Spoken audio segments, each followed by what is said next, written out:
Before we turn to David, I wonder if we could sing another song. Do you remember this one? I feel like going on. Though trials come on every hand, I feel like going on. So, Dave, if you leave us into that, and then after that, we shall have a conversation.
Though trials come on every hand, that's right, I feel like going on.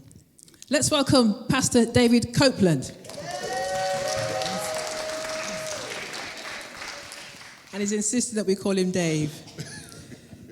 Dave, I think the first thing to say is congratulations on 50 years of being a gospel music legend.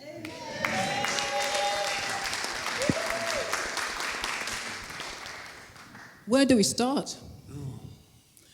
I think a good place might be you as a little boy, as a young boy. Yeah, that's right. Oh, gosh. Yes, I know. We have the time. Okay. You could wait till the movie. No. Summarize Yeah, it.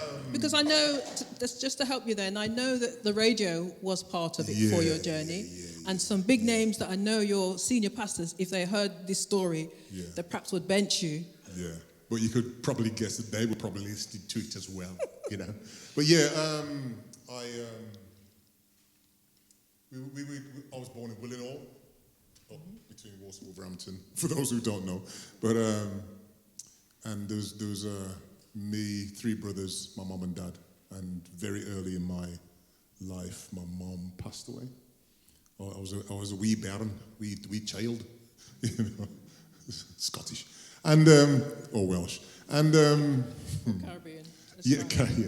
So, yeah, my mum passed away. But before she left us, I discovered piano. And every now and then, you'd find me and Mum, and she'd always have one of the other boys on her lap.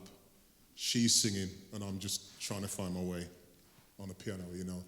And that's where it kind of started, really. And she used to, I just said that, she was a singer. She had a great alto voice, from what I can remember. Yeah, so she passed. It was dark times, really dark. But we had a radio that was always on top of the wardrobe, and I think my dad, he would put it on, because I couldn't reach, obviously. And some of the music that I heard as a kid, you know, it wasn't gospel, don't get me wrong, let's be honest, you know. We can't plan our journey is our journey, you know. And I heard Beatles, Stevie, some of the Rolling Stones, and people like the Beach Boys, and they especially, and the Four Seasons for their harmonies. Mm-hmm. That's where I heard this togetherness of voices and the precision and everything. So while I was listening, I was also learning as well. You know, it was going in, and again the piano. Whatever I knew, that's what I used, and something else comes along, and you learn a little more and learn a little more, and what you hear, you do try and kind of match what you do to some of what you hear. I was, like I said, I was a young kid. Give us a sample. What was the first thing you would have learned? Oh gosh. Let me hold that for you. Thank you. This is the first thing I used to play.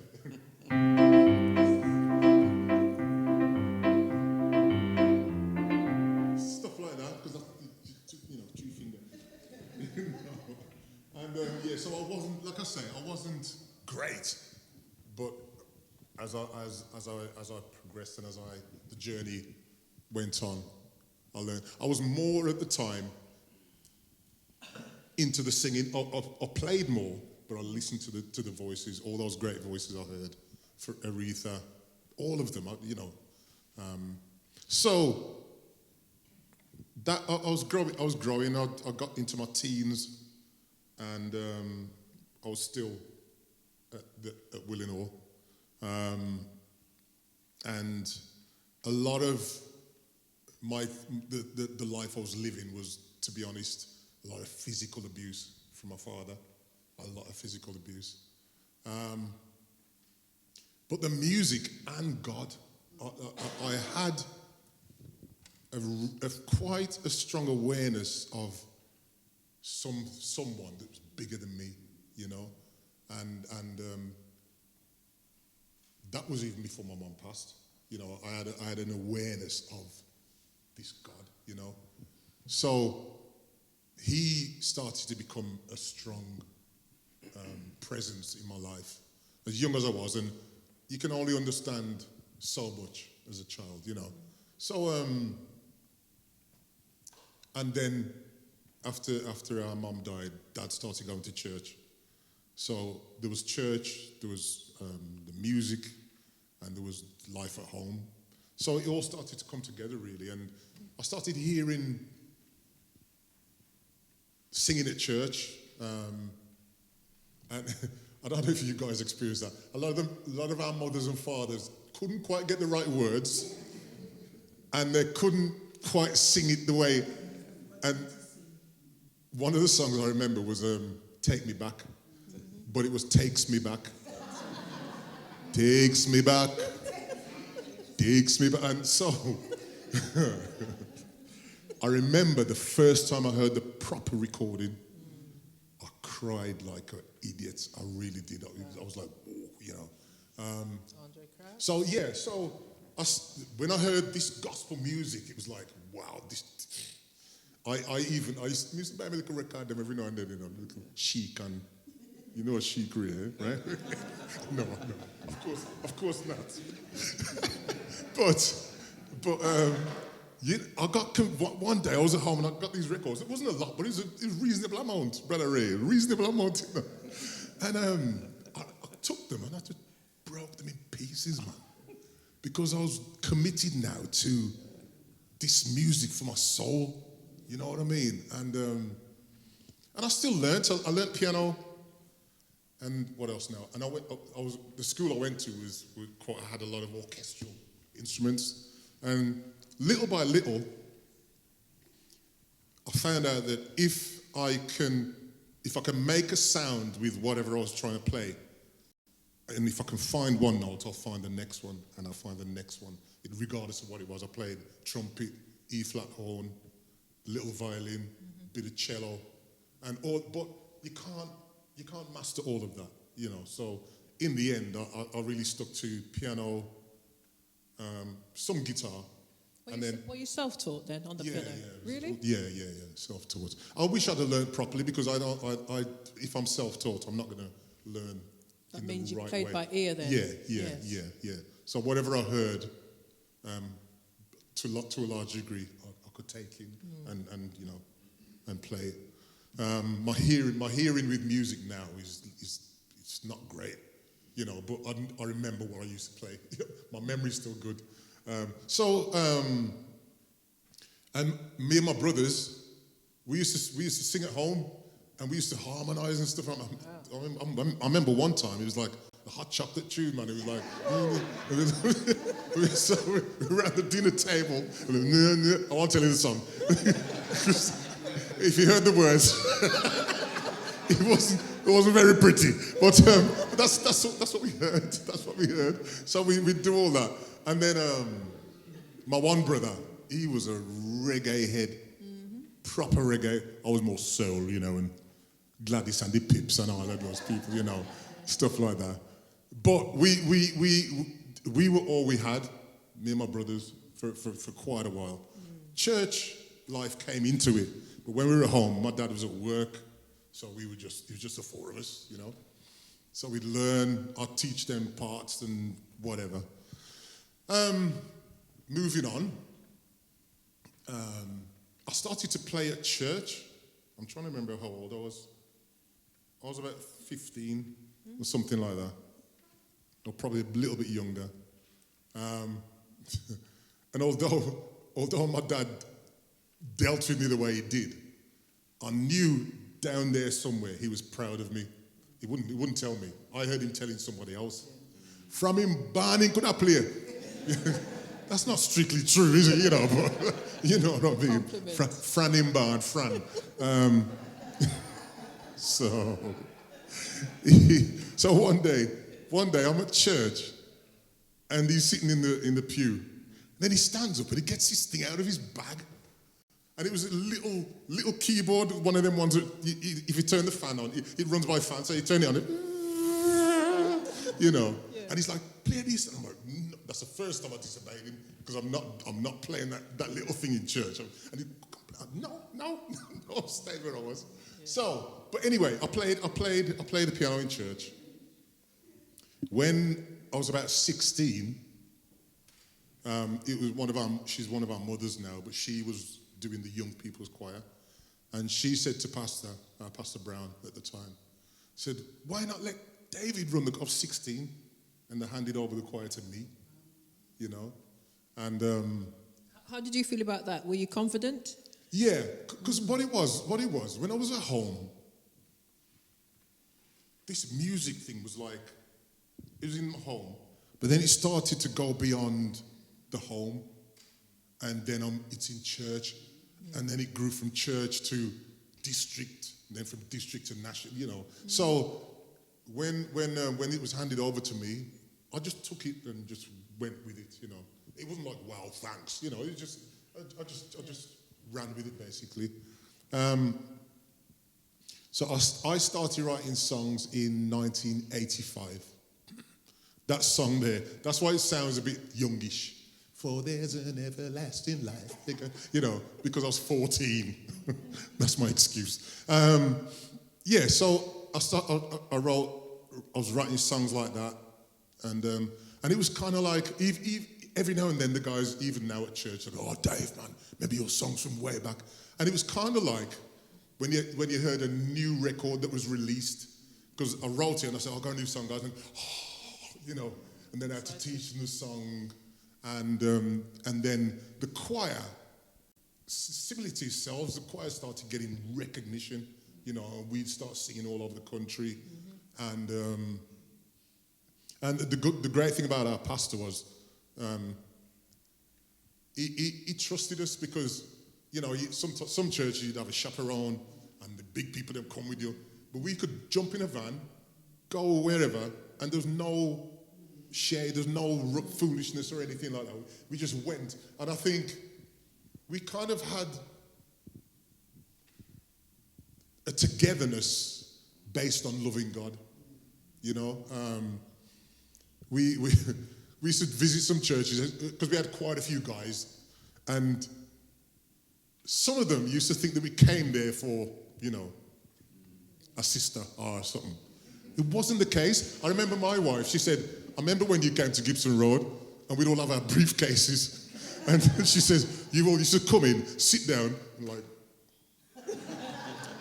you pray before you, whatever.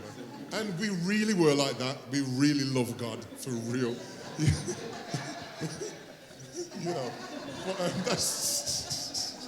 That's what we used to do. We obviously had the odd interest from here to there, but we were about God, and we were about singing, and whatever God has given us, we were sharing it with his people. So, okay, where am I? Tell us about some of the leadership that you did. Some of the leadership. So you led the choir for local church. Yeah, and national, then district. Mm-hmm. I was like the district music director, and then I became the mass choir, the national mass choir leader. And again, I would bring some of my songs. Mm-hmm. Each level I went up, I brought some of my songs, and it was like your convocations and stuff when the fire's clapping, and the song's hot. And that was happening with one of my songs. And I'm like, wow, you felt, because I was getting national recognition now. And when Bishop Dunn kick off onto one of my songs, it's like, wow, you just felt accepted even more. And affirmed. Sorry? And affirmed, yeah, that's right, how do you write songs, David? Oh, gosh. How do they come? Middle of the night? How does it work for you? Oh, that's a very good question. Sometimes it's words. Sometimes it's music. It can come... most people know Can't Give Up or Come Too Far. That just came out of nowhere. It wasn't like words first or music first. It just came. And you start and it's like, okay, and it just came. So sometimes, and some of the best ones come in the middle of the night, but me too lazy if you get up. No, obviously, because sometimes the song comes and I've got to go to work in the morning, man. No, listen, it still happens now. A song will come and I haven't got time to deal with it because I'm busy, So it's like the song goes, get off. And it's just you haven't got the time to give the thing its full attention. If it's a strong song, it will come back. It will come back. There's times at work where I was like, there's some melody. Oh, this is all right. By dinner time, it's gone. So, just to say, I think the younger generation would say, why don't you take your phone out? That's what I started to do. That's what I started to do. So, and then I forget it, but it's in my phone now. But I'll tell you a little story. I've done this. There's one phone I had. It had loads of seeds of songs, And I was working in Coventry, and there was an African guy that we became friends. And in the end, he wanted a phone. So he says, are you selling your phone? I said, yeah. So I sold him the phone, and I went on. I'm thinking, what about the songs, man? So I saw him the Monday. And I forgot his name. I says, can I just take the phone and get my songs off? He said, no. I said, why? He says, you're not going to do anything with them anyway. Like, you know, he was reprimanding me, you know. But in that phone now, there's songs upon songs upon songs. I've just got to make some time and bring them out, you know. But just to say, some would say that's a gift, and it's a gift from God. Yes, it is. It really is. And sometimes, if we're truthful, sometimes we are influenced by some of the songs from out there, you know. But when it's a song that you know it comes from God, you've just got to deal with it the way it demands to be dealt with, you know. Tell us about some of the big stages that you've been on. You've been on TV. Yeah. You've travelled. People get ready. Mm-hmm. I actually hated that experience. I really did. Oh, wow.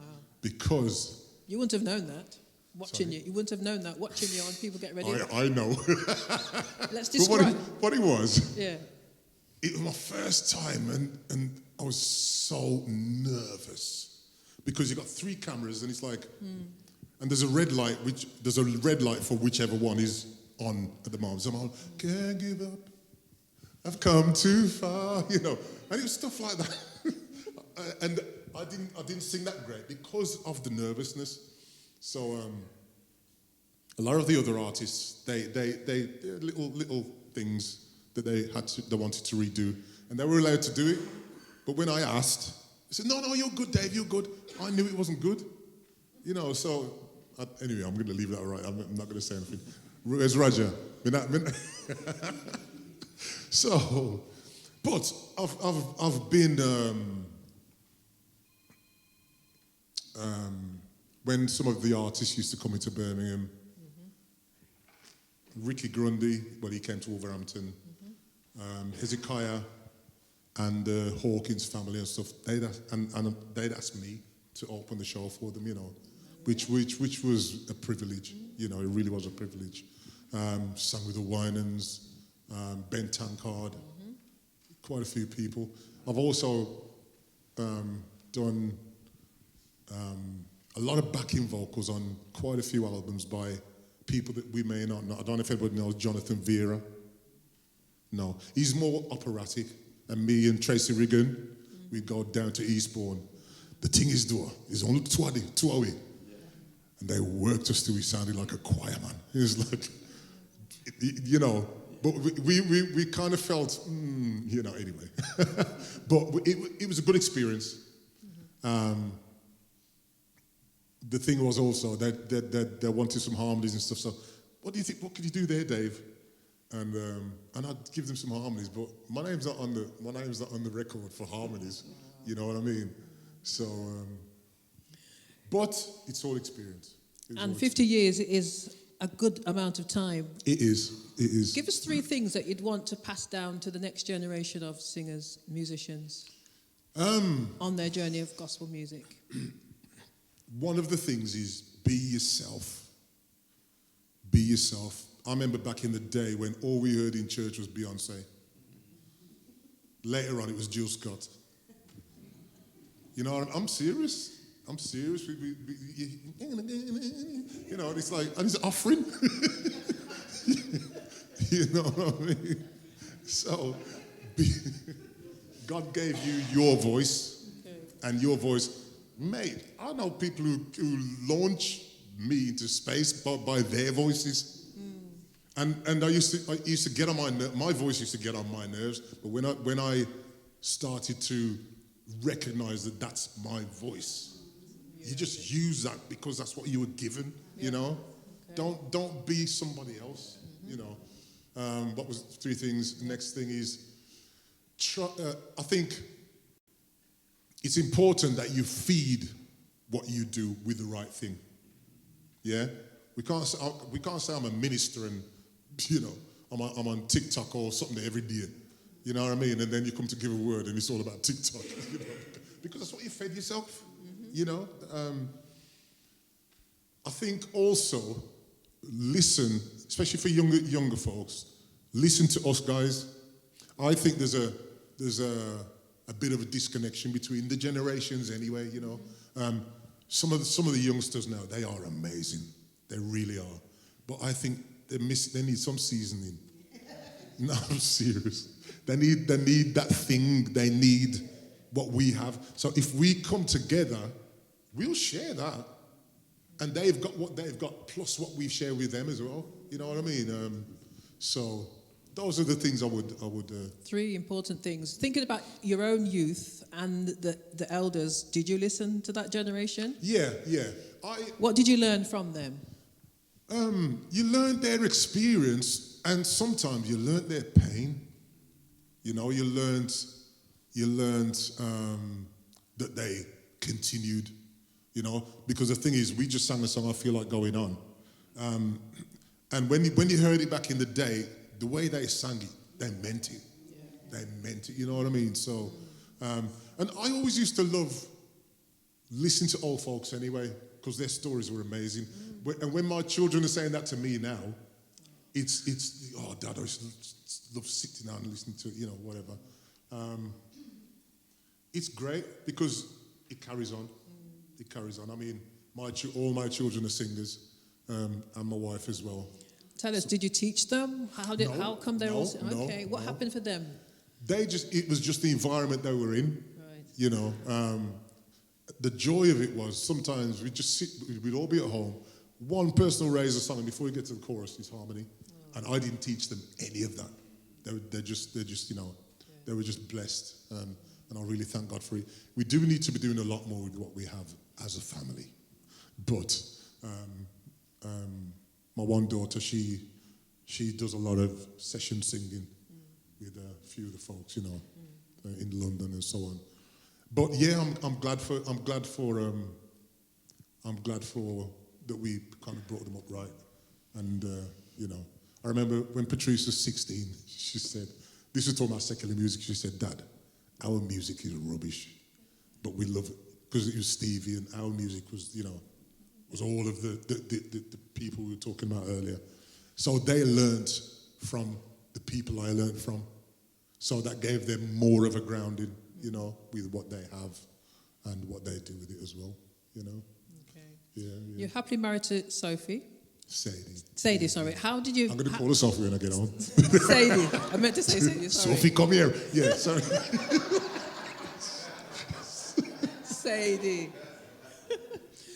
Part of our journey was being strict. Yeah. Our elders were strict with us. How did you meet your wife? And how did you meet her? And how did it go? Because our parents, they engaged today, 3 months later, they're married. And they couldn't court. If they did, it had to be a third person. Was it the same for you? You can't court. Not quite the same. No.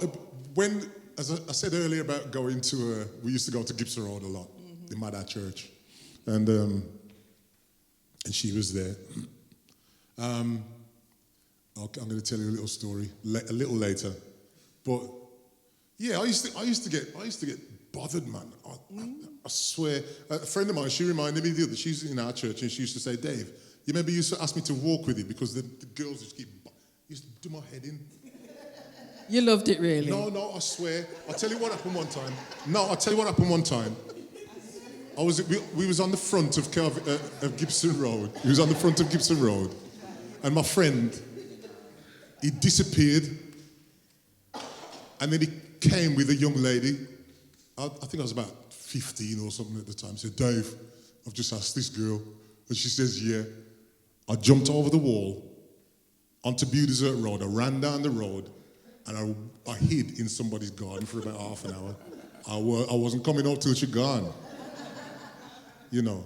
So, it was another convocation, and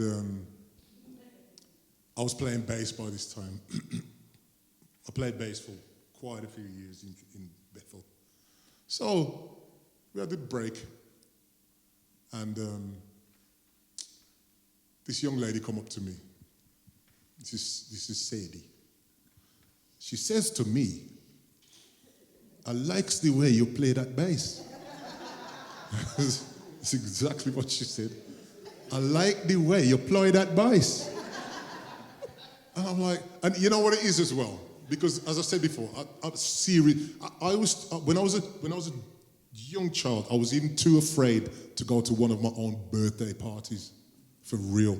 My mum had to take me and come on, you know. So when it came to the opposite gender, gotta be careful now, innit? That because she said that, and she the Bible says she was fair to look upon. In the Old Testament, you'll see it down there. She was fair to look upon. I think it was Jacob and Rachel. And I'm talking Bible. So that kind of took the barrier out the way for me because she likes me, you know, that kind of thing. And I like tobacco, you know. So. It's a long story, isn't it? Sorry? Say it again. It's a long story. Yeah, I want to try and bring it. I want to try and bring it to a hen. So we were kind of, you know, liking each other.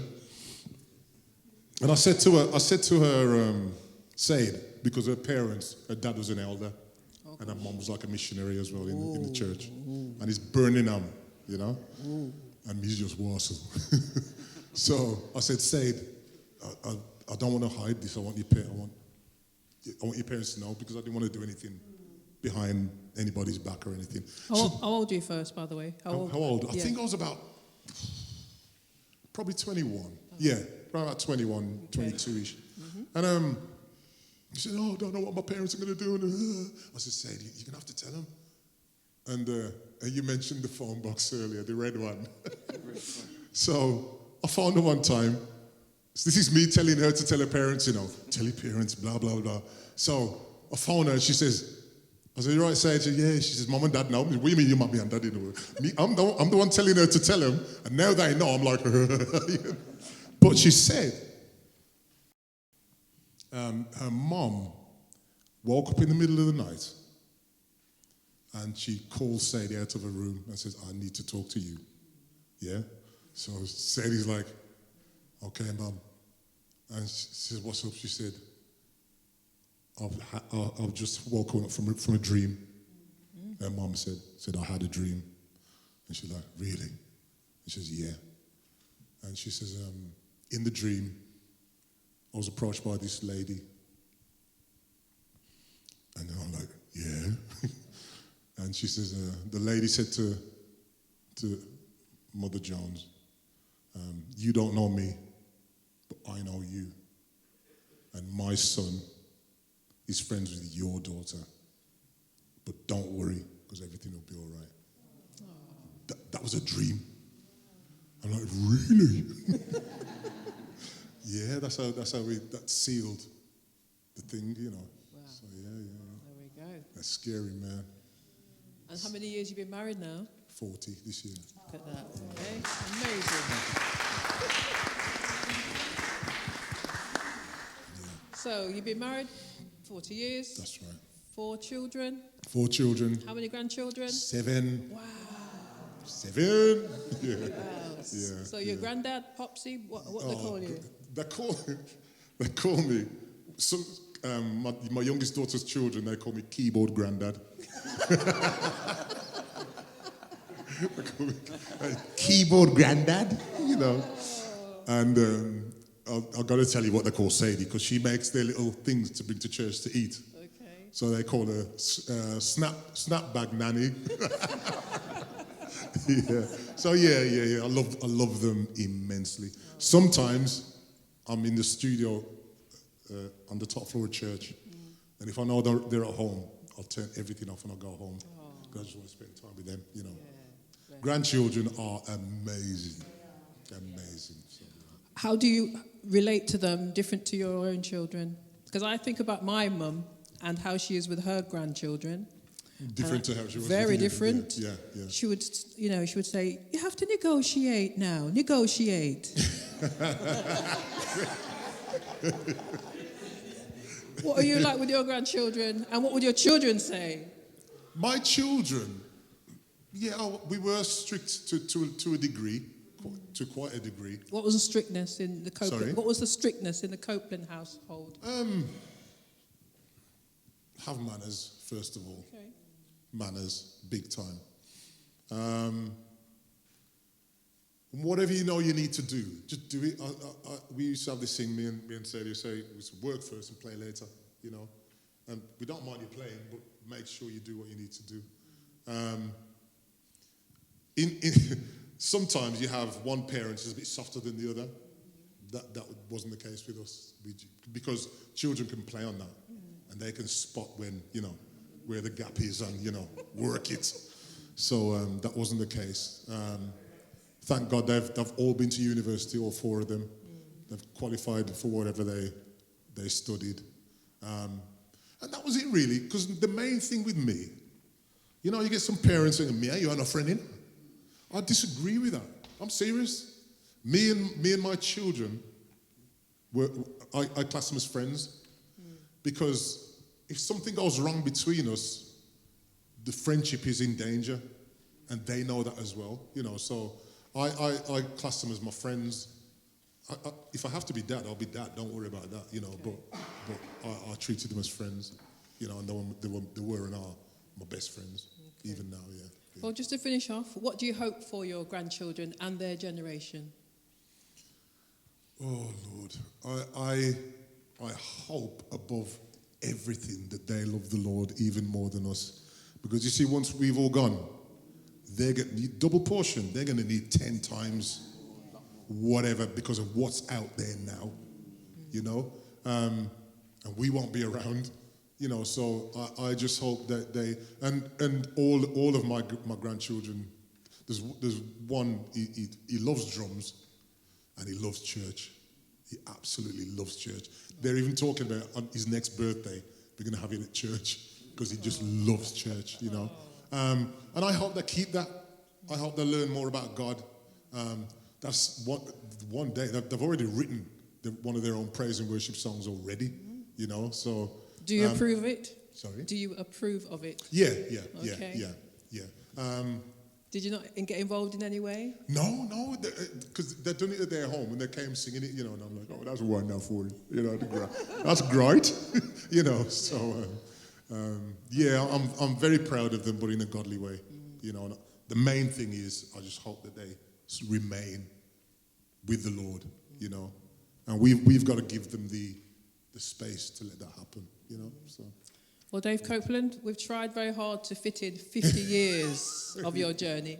Good attempt, actually. And I think you've done well to give us nuggets of your journey. Thank you very much. Thank you very much for what you've done, the contribution you have made to Black British gospel music. Gospel music in the UK is better because of you. Thank you. Better because of the Highgate Choir. Thank you. Better for the contributions that you have made. I'd like us to finish, if that's okay, with the song that you talked about, Andre Crouch, Take Me Back. Wow. To the place, and then I'll hand over the mic to Roger. Dave Copeland, Highgate Choir, thank you.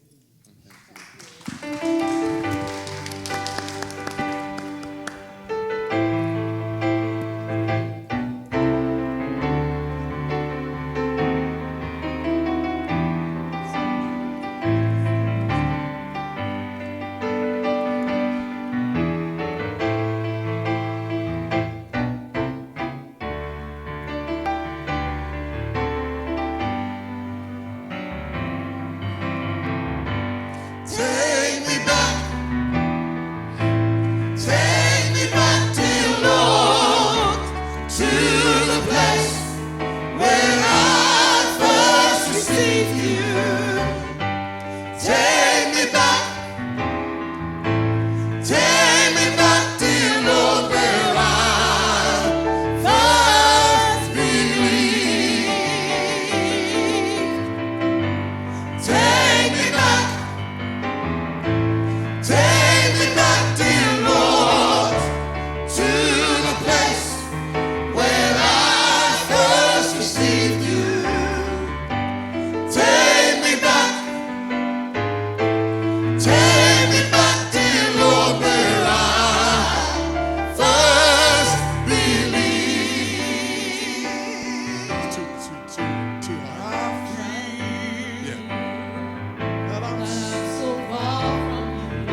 Right. Thank you so much. Thank you for being here, and this will be going out on We Must Stay.